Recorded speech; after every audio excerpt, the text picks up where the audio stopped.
Developing tourism विषय पर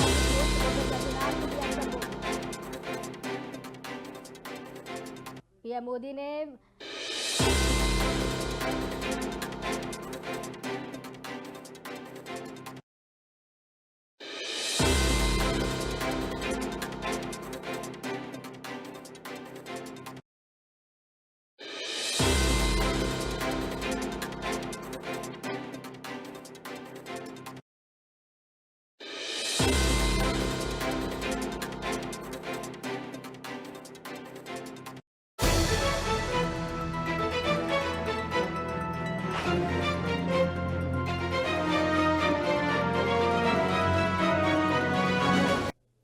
नमस्कार, ओकार न्यूज देख रहे हैं आप। आपके साथ मैं हूं आस्था श्रीवास्तव। रुक करते हैं खबरों का। आबकारी नीति घोटाले को दिल्ली के सीएम अरविंद केजरीवाल भले ही फर्जीवाड़ा मान रही हो, पर मामले की जांच कर रही सीबीआई टीम जिस तरह डिजिटल और फॉरेंसिक सबूत जुटा रही है, उससे भविष्य में केजरीवाल सरकार की मुसीबत बढ़ती हुई नजर आ रही है। मनीष सिसोदिया से रिमांड में हुई पूछताछ के बाद अब मुख्यमंत्री अरविंद केजरीवाल को भी सीबीआई ईडी के दफ्तर बुलाया जा सकता है। ऐसी जानकारी मिल रही है कि इस मामले में जांच टीम को पुख्ता सबूत मिले हैं। सीबीआई सत्येंद्र जैन से इस मामले में पहले ही तिहाड़ जेल में जाकर पूछताछ हो चुकी है। आरोप है कि आबकारी विभाग के एक ब्यूरोक्रेट ने घोटाले में पूछताछ के दौरान सीबीआई को बयान दिया है कि सिसोदिया ने उन्हें केजरीवाल के घर बुलवाया था। उस दौरान वहां सत्येंद्र जैन भी मौजूद थे। वहीं पर सिसोदिया ने उन्हें मौखिक रूप से शराब कारोबारियों के लिए कमीशन बढ़ाने के लिए ड्राफ्ट तैयार करने को कहा। दावा किया जा रहा है कि समीर महिंद्रू ने जांच एजेंसी को बताया कि जेल में बंद नायर के फोन से केजरीवाल ने फेस टाइम पर वीडियो कॉल कर उन्हें कहा था कि विजय नायर उनका बच्चा है, उन पर वो भरोसा करें। महिंद्रू दावा कर रही हैं कि इस मामले में करोड़ों रुपए केजरीवाल के आदेश पर दिए गए थे, जिसे गोवा चुनाव में खर्च किया गया था। इस मामले में ईडी विज्ञापन कंपनी से भी पूछताछ कर चुकी है। दावा किया जा रहा है कि दोनों आरोपों में सीएम केजरीवाल सीधे तौर पर शामिल हैं। उन्हें महिंद्रू विजय नायर के सामने बिठाकर पूछताछ करना अब जरूरी माना जा रहा है, जिससे सच का पता लगाया जा सके। सीबीआई ने आईटीओ स्थित आबकारी विभाग के कार्यालय में देर रात तक छापा मारा था। इस दौरान एजेंसी को एक डिजिटल डिवाइस मिली। इसमें आबकारी नीति के ड्राफ्ट और शराब कारोबारियों के कमीशन बढ़ाने संबंधित फाइलें थी, पर विभाग के सरकारी कंप्यूटर में ये फाइल भी नहीं थी। इस पर सीबीआई ने सिस्टम इंजीनियर को बुलाकर पूछताछ की। फाइल कहाँ है? सिस्टम इंजीनियर की सूचना पर बीते 14 जनवरी को मनीष सिसोदिया के ऑफिस से एक कंप्यूटर सीज किया गया। दावा है कि कंप्यूटर से अधिकतर फाइलों को डिलीट किया गया था। तो आपको बताते चले कि अब सत्येंद्र जैन, मनीष सिसोदिया के बाद सीबीआई और ईडी की रडार पर केजरीवाल भी आ रही हैं और केजरीवाल से जल्दी पूछताछ हो सकती है। सीबीआई और ईडी के दफ्तर केजरीवाल को बुलाया जा सकता है। मुसीबत में केजरीवाल अब नजर आ रहे हैं। बताया जा रहा है सत्येंद्र जैन से इस मामले में जेल में जाकर पूछताछ की गई। मनीष सिसोदिया को जब सीबीआई रिमांड में लिया गया, उस दौरान उनसे पूछताछ की गई है।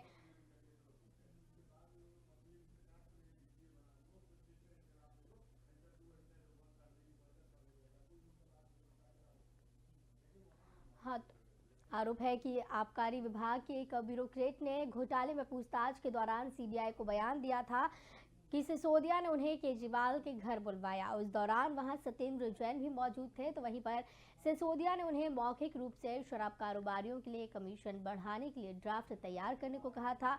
दावा यह भी किया जा रहा है कि समीर महिंद्रू ने जांच एजेंसी को बताया था कि जेल में बंद नायर के फोन से केजरीवाल ने फेस टाइम पर वीडियो कॉल कर उन्हें विजय नायर के बारे में कहा था कि वो उनका बच्चा है, उस पर वो भरोसा करें। महिंद्रू ने दावा किया है कि इस मामले में करोड़ों रुपए केजरीवाल के आदेश पर दिए गए, तो सीधे तौर पर केजरीवाल की इसमें संलिप्तता देखने को मिल रही है। इन करोड़ों रुपए को गोवा चुनाव में खर्च किया गया है। इस मामले में ईडी विज्ञापन कंपनी से भी पूछताछ कर चुकी है। दावा किया जा रहा है कि दोनों आरोपों में सीएम केजरीवाल सीधे तौर से शामिल है और अब बताया जा रहा है कि महिंद्रू और नायर के सामने बैठाकर अरविंद केजरीवाल से पूछताछ की जानी जरूरी मानी जा रही है। इसी के चलते पूछताछ के लिए ईडी और सीबीआई के दफ्तर केजरीवाल को बुलाया जा सकता है। सत्येंद्र सिसोदिया के बाद अब केजरीवाल की मुश्किलें बढ़ती हुई नजर आ रही हैं। तो अब संभावना जताई जा रही है कि केजरीवाल सीधे तौर पर इस पर संलिप्त है। तो इस खबर की ज्यादा चर्चा के लिए हमारे साथ सर्वेश्वर पाठक जो कि राजनीतिक विशेषज्ञ हैं वो जुड़े हुए हैं। सर्वेश्वर जी, बहुत बहुत स्वागत है आपका ओंकार न्यूज में। थैंक यू आस्था जी पाठक जी, सत्येंद्र सिसोदिया के बाद अब केजरीवाल मुश्किल में नजर आ रहे हैं। बताया जा रहा है कि ईडी सीबीआई के दफ्तर केजरीवाल को बुलाया जा सकता है और जो नायर और महेंदु है उनके सामने बैठाकर उनसे पूछताछ की जा सकती है। क्या आपको लगता है कि इसमें जिस तरीके से बताया जा रहा है कि सीधे तौर पर संलिप्तता है केजरीवाल की? देखिए आस्था, इसमें कोई दो राय नहीं है कि इसमें केजरीवाल जी की संलिप्तता नहीं होगी। उन्हीं के जो सह पे ये कार्य होगा है, क्योंकि देखिए पार्टी में जो मेन है वो अब केजरीवाल ही है। जितने भी अच्छे लोग पार्टी से जुड़े थे केजरीवाल ने सबको साइडलाइन कर दिया। सिसोदिया के पास आप समझिए दिल्ली सरकार के पास 33 विभाग हैं, जिसमें से 18 मनीष सिसोदिया संभाल रहे थे। तो आप समझ रहे हो कि मनीष सिसोदिया उनका राइट हैंड कह लो, लेफ्ट हैंड राघव चड्ढा है, ये है जो भी हो। तो इतनी बड़ी वारदात हो जाए और जो बंदा राजनीति में आया एक ईमानदारी की बिसात बिछा के, ईमानदारी का तगमा लगा के कि मैं जो हूँ सबसे वो ईमानदार, कट्टर ईमानदार राजनेता हूँ, क्योंकि लोग जो जुड़े थे वो अन्ना आंदोलन और फिर ईमानदारी के उस पे जुड़े थे कि ये एक अलग राजनीति करेगा। लेकिन आप देखिए जिस तरीके से सिले सिलेवार चीजें खुल के आ रही है, बाकी की पॉलिटिकल पार्टी भ्रष्ट होती है, ये हम आप सभी जानते हैं कि लेवल ऑफ भ्रष्टाचार जो पार्टी में कोई कम करती है कोई ज्यादा करती है। लेकिन इस पे लोगों, आम आदमी को भरोसा था कि ये भ्रष्टाचार नहीं करेगी, ईमानदार होगी, लेकिन इसने अपनी इमेज एक अलग तरीके से भ्रष्टाचार करने की कोशिश की। आप देखिए केजरीवाल जी को भी बुलाया जाएगा, सबूत साक्ष्य फोरेंसिक जांच हो रही है। अगर आपने सिस्टम से डिलीट भी कर दिया तो जो बड़े टेक्नीशियन होते हैं वो सिस्टम से उसको रिट्रीव कर सकते हैं जी। लेकिन आप इनकी जो माइंडसेट मेंटालिटी देखिए कि इन्होंने करप्शन करने के लिए कितने हथकंडे अपनाए हैं। तो इसमें जो कोई डाउट नहीं कि केजरीवाल जी का इसमें संलिप्तता, और वो पूरी संलिप्तता। तो पाठक जी, जिस तरीके से आम आदमी पार्टी बीजेपी पर आरोप लगा रही है कि पार्टी को फंसाया जा रहा है, सिसोदिया को फंसाया जा रहा है और अब केजरीवाल को भी इसमें लेकर आ रही है, तो क्या आपको लगता है कि क्या वाकई में बीजेपी का इसमें हाथ है? यार मुझे एक बात बताओ, बीजेपी का हाथ क्यों हो सकता है? घोटाले आपने किए दिल्ली में, जो कमीशन जो शराब की कंपनियों का बढ़ा, वो क्या बीजेपी के कहने पे बढ़ाया गया था? जो लाइसेंस होल्डर के 144 करोड़ रुपए माफ कर दिए गए, क्या वो बीजेपी से पूछ के कहने पे माफ कर दिए गए? जब आपने कार्य ऐसे किए हो, चाहे कोई भी पार्टी पे ईडी सीबीआई के शिकंजा कसता है, तो आप कहते हो बीजेपी करवा रही है। अरे बीजेपी तो करवा रही है, लेकिन आपकी तो संलिप्तता है जी। आप ये पंजाब में आए हैं, मान लो पंजाब में अकाली बीजेपी ने घोटाला किया होगा, उजागर करो। कांग्रेस ने घोटाला किया है, उजागर करो। तुम बैठे क्यों हो वहां पे? पंजाब में तो फुल फ्लेज गवर्नमेंट है ना, इन्हीं के खुद एमएलए पकड़े जा रहे हैं। अभी कुछ दिन पहले ही ना एक पंजाब का एमएलए पकड़ा गया था। और आप इनका एमएलए का ट्रैक रिकॉर्ड देख लो, इनके पार्षद पैसे लेते पकड़े गए हैं। दंगाई होता है पार्षद, उसको केजरीवाल क्लीन चिट दे देता है और कोर्ट में वो अभी तक वो छूट नहीं पा रहा है।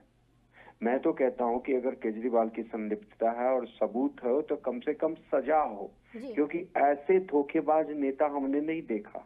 क्योंकि ये सीधे तरीके से, बाकी की पॉलिटिकल पार्टीज में हमें पता है कि वो जो है भ्रष्टाचार करती है और नेता कौन क्या कैसा है, लेकिन केजरीवाल की से आज जो जनरल पब्लिक जुड़ी थी उनकी भावना अलग थी कि ये एक ईमानदार नेता आया है, वो पॉलिटिक्स को चेंज करेगा। लेकिन इसने दूसरे से, क्योंकि केजरीवाल खुद इनकम टैक्स कमिश्नर रह चुके हैं, उनको हर एक लूप होल्स पता था कि कैसे कहाँ पे घोटाले हो सकते हैं, लोग टैक्स चोरी कैसे करते हैं तो उसे कैसे पकड़ा जाता है और क्या होता है। उनकी वाइफ भी सेम पोजीशन पोस्ट पे थी केजरीवाल के साथ जी। तो क्या जिस तरीके से ये घोटाले उजागर होते जा रहे हैं एक के बाद एक, क्या लगता है कि दिल्ली में जिस तरीके से छवि अभी केजरीवाल की बनी हुई है, आम आदमी पार्टी की बनी हुई है, उस पर एक बड़ा दाग लगता हुआ यहाँ नजर आ रहा है। दिल्ली की जनता इस पर क्या अब प्रतिक्रिया देगी? देखिए, दिल्ली की जनता का तो मुझे नहीं समझ में आता है। प्रतिक्रिया देना होता तो वो एमसीडी चुनाव में दे चुकी होती, जी। लेकिन एमसीडी चुनाव में भी वो बीजेपी से त्रस्त हो चुकी थी, लेकिन उस तरीके का फाइट उसने भी नहीं दिया। अब 106 और 134 जीतना तो ठीक ठाक है, बीजेपी ने भी अपनी साख बचाई, भले इनका एमसीडी पे कब्जा हो गया। अब तो और देखो ना, एमसीडी पे कब्जा होने पे 15,000 करोड़ का और फंड मिल गया। एमसीडी जो दिल्ली की एमसीडी है, जी। मुंबई, बृहन मुंबई के बाद सबसे बड़ी वो उसमें आ जाती है। इसका जो बजट है 15,000 करोड़ का है। जी। तो अब तो और वहां पे आप कर सकते हो कट मनी और ये वो सो। तो दिल्ली की जनता को सोचना पड़ेगा कि जिस कट्टर ईमानदार को आपने सोचा था, वो तो सबसे अलग निकला, अलग तरीके से घोटाले कर रहा है। जी। आपकी आंखों में धूल झोंक रहा है। वो ईमानदारी का चोला ऊपर से पहने हैं और अंदर से तो दूसरे भ्रष्ट नेताओं से भी भ्रष्ट है, क्योंकि उसको सारे लूप होल्स पता है। अब सिस्टम से फाइल उड़ा देना, मोबाइल के सिम नष्ट कर देना, एक नहीं 20 से 25 के करना, उसके बाद ढोंग रचना कि नहीं मुझे बीजेपी फंसा रही है। अरे बीजेपी कैसे फंसाएगी आपको? आपने किया है तभी तो आप पे उंगली उठ रही है। शीला दीक्षित का नाम अरविंद केजरीवाल बार बार घोटाले में ले रहे थे, आने से पहले इतनी मोटी फाइल दिखा रहे थे, जब आए तो क्या हुआ? क्यों नहीं जांच बिठाई? चलिए, ये देखने वाली बात होती है अब कि इसमें केजरीवाल की सीधी संलिप्तता है या नहीं, ये तो जब जांच होगी, जब दफ्तर बुलाया जाएगा तब पता चलेगा। बहुत बहुत धन्यवाद फिलहाल पाठक जी हमारे साथ जुड़ने के लिए और इसकी तमाम चर्चा के लिए, तमाम जानकारी के लिए। इसी के साथ हमारे आप नेता अकील जी भी जुड़े हुए। अकील जी, बहुत बहुत स्वागत है आपका ओकार न्यूज में।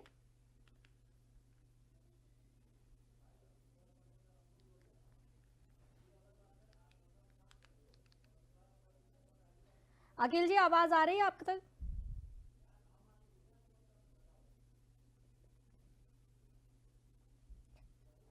अकील जी, क्या आप तक आवाज पहुंच पा रही है?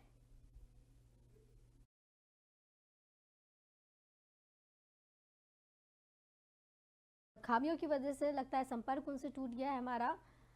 फिलहाल आपको बता दें कि सत्येंद्र सिसोदिया के बाद केजरीवाल अब मुश्किल में नजर आ रहे हैं। पूछताछ के लिए ईडी सीबीआई उन्हें दफ्तर बुला सकती है और आबकारी विभाग के ब्यूरोक्रेट के बयान के आधार पर उनसे पूछताछ की जा सकती है। साथ ही साथ जानकारी ये भी मिल रही है कि जेल में बंद नायर से और जो महिंदू हैं, दोनों को सामने बैठा करके केजरीवाल से पूछताछ यहाँ पर की जा सकी है और पूछताछ करना ये ज़रूरी बताया जा रहा है।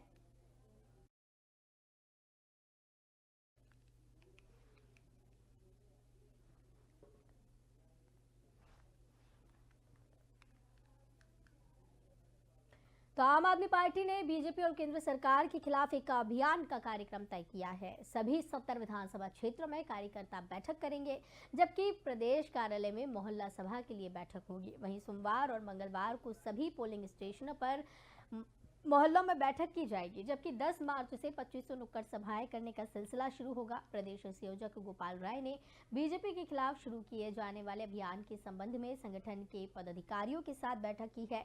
उन्होंने कहा कि पीएम ने तानाशाही पूर्ण रवैया अपनाते हुए मनीष सिसोदिया व सत्येंद्र जैन को गिरफ्तार किया। इसके पीछे के असली सच को लोगों तक पहुंचाने के लिए बुधवार को मुख्यमंत्री ने सभी विधायकों और पार्षदों के साथ बैठक की है। बैठक में निर्णय लिया गया कि बीजेपी की हर साजिश का कड़ाई से जवाब दिया जाएगा। हम जनता के बीच जाएंगे और जगह जगह मोहल्ला सभा आयोजित कर लोगों को बताएंगे कि ये भ्रष्टाचार का मुद्दा नहीं है, बल्कि आम आदमी पार्टी को रोकने के लिए पीएम की ओर से किया गया षड्यंत्र है।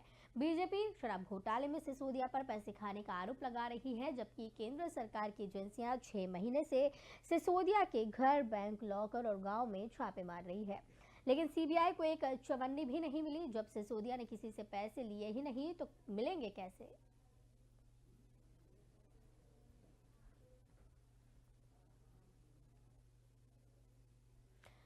तो आपको बता दें, अब दिल्ली कांग्रेस के अध्यक्ष अनिल चौधरी ने आम आदमी पार्टी और मुख्यमंत्री अरविंद केजरीवाल पर निशाना साधा है। अनिल चौधरी ने कहा कि सीएम केजरीवाल ने घोषणा की है कि आपके कार्यकर्ता घर घर जाकर अपने भ्रष्ट मंत्रियों को ईमानदारी का सर्टिफिकेट बांटेंगे।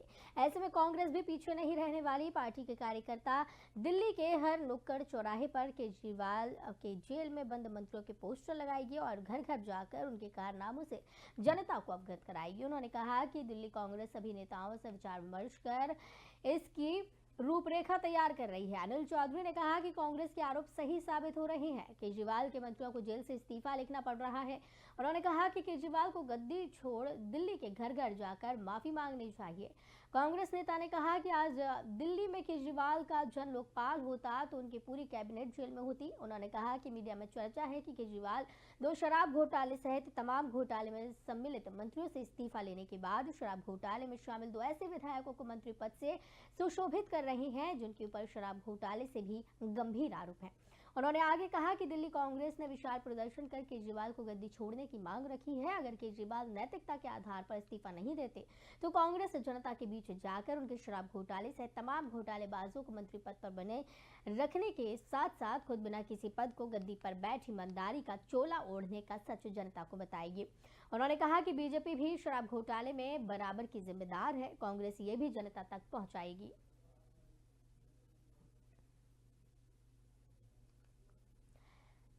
दिल्ली की डिफेंस कॉलोनी थाना इलाके से एक दुखद घटना सामने आई। यहाँ एक नवदंपति ने खुदकुशी कर ली है, अपनी जान दे दी। बताया जा रहा है कि पहले पति ने आत्महत्या की, जिसे हॉस्पिटल ले जाया गया और जहां पर डॉक्टरों ने उसे मृत घोषित कर दिया और उसके बाद पत्नी ने जहर खाकर अपनी जान दे दी।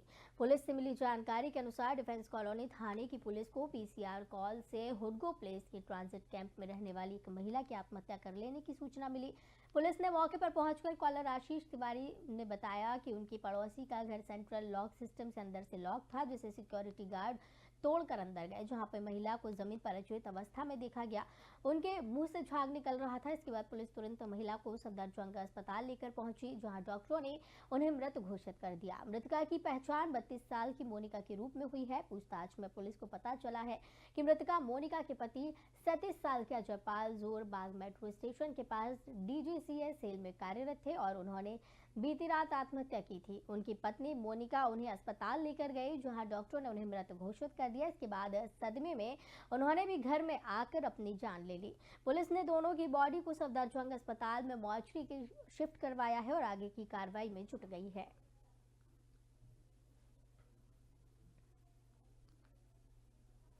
देश की राजधानी दिल्ली के सुल्तानपुरी के पास बसे झुग्गी झोपड़ियों में देर रात अचानक आग लगी। जब तक कोई कुछ समझ पाता, आग पूरी तरह फैल गई। देखते ही देखते आग ने कई झुग्गियों को अपनी चपेट में ले लिया। लोग शोर मचवाकर झुग्गियों से भागे। चारों अफरा तफरी मच गई। लोगों ने हादसे की जानकारी तुरंत पीसीआर और फायर ब्रिगेड को दी। सुल्तानपुरी झुग्गी में आग की सूचना मिलते ही मौके पर एक एक कर कई फायर की गाड़ियां आग बुझाने में जुटी। रात में तेज हवा और झुग्गियों में रखे छोटे छोटे सिलेंडरों के फटने से आग बहुत ज्यादा फैली। सिलेंडर के फटने से लोगों को खौफ पैदा हुआ। इधर उधर लोग भागने लगे और चारों तरफ चीख पुकार मच गई। जानकारी मिलते ही एक एक कर आधे दर्जन से अधिक फायर टेंडर को आग पर काबू पाने के लिए रवाना किया गया। हादसे वाली जगह पर बड़ी आग की घटना की सूचना देखते हुए फायर की और भी गाड़ियों को भेजा गया। कुल 22 गाड़ियों को आग बुझाने के लिए मौके पर रवाना किया गया। लगातार 4 घंटे की कड़ी मेहनत के बाद आखिरकार आग पर काबू पाया गया। दिल्ली फायर अधिकारी के मुताबिक सुल्तानपुरी में लगी आग की घटना में अब तक किसी के हताहत होने की सूचना नहीं है।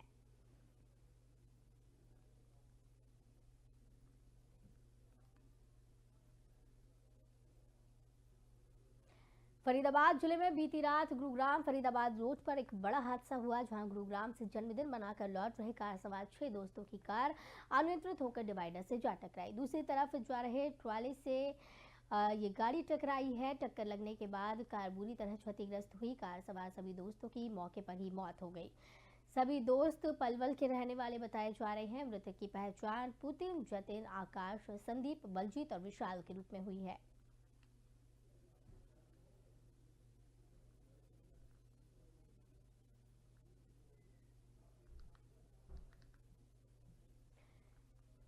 ग्रेटर नोएडा के द्वादरी लोहारली टोल प्लाजा पर बस ने सिक्योरिटी गार्ड को जोरदार टक्कर मारी। बताया जा रहा है कि हादसे में सिक्योरिटी गार्ड समेत मौत हो गई है। मिली जानकारी के अनुसार बस अनबैलेंस हुई, डिवाइडर पर चढ़ गई, जिससे यह हादसा हुआ। सूचना मिलते ही पुलिस मौके पर पहुंची और मृतक के शव को कब्जे में लेकर पोस्टमार्टम के लिए भेजा। साथ ही आगे की कार्रवाई शुरू कर दी गई है। पुलिस ने ड्राइवर को हिरासत में लेकर आगे की जांच शुरू की है।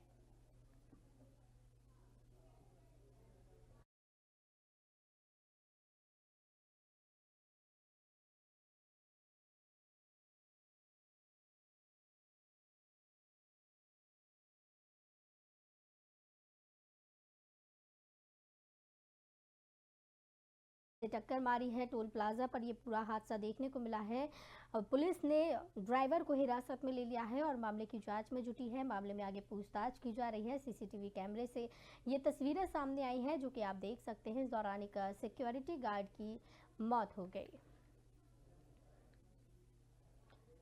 नई दिल्ली के प्रगति मैदान में चल रहे वर्ल्ड बुक फेयर में फ्री बाइबल बांटने पर बवाल हुआ। बुधवार को ही इस घटना का वीडियो सोशल मीडिया पर वायरल हुआ। रिपोर्ट्स के मुताबिक ये बुक स्टॉल ईसाई नॉन प्रॉफिट ऑर्गेनाइजेशन गिडियंस इंटरनेशनल का था। वायरल वीडियो में कुछ लोग नारे लगाते हुए और मुफ्त बाइबल बांटने से रोकने की मांग करते हुए नजर आ रहे हैं।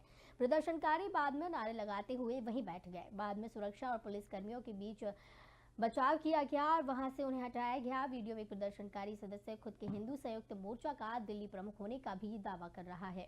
उसके साथ मौजूद कुछ लोगों ने स्टॉल वॉलंटियर्स के साथ बहस करना शुरू कर दिया। बाद में लोगों ने भारत माता की जय और जय श्री राम सहित कई नारे लगाए।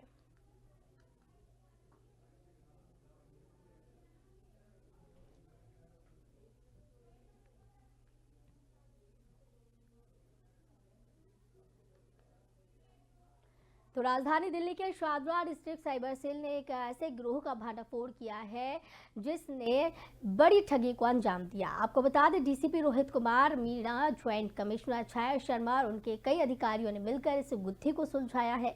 साइबर फ्रॉड इतना ज्यादा बड़ा था कि बॉलीवुड के 20 अभिनेता और कई भोले भाले लोगों को चूना लगा दिया गया। 5 लोगों ने मिलकर इस दौरान इस वारदात को अंजाम दिया है, इस ठगी को अंजाम दिया है, जिनमें से 3 लोगों की गिरफ्तारी हुई है। आपको बता दें, अभिषेक बच्चन, अमिताभ बच्चन, विराट कोहली, अनुष्का शर्मा जैसे कई बॉलीवुड के नेता के नाम पर क्रेडिट कार्ड और बैंक से लोन पास करवाया गया। जहां साइबर सेल में इंफॉर्मेशन मिली तो उसके बाद कार्रवाई की गई। इस दौरान 5 लोगों को हिरासत में लिया गया है। आपको बता दें, इन लोगों के कब्जे से 54 सिम कार्ड, कई मोबाइल फोन, लैपटॉप, पासबुक और क्रेडिट कार्ड, पैन कार्ड, आधार कार्ड जैसे कई महत्वपूर्ण दस्तावेज बरामद किए गए हैं।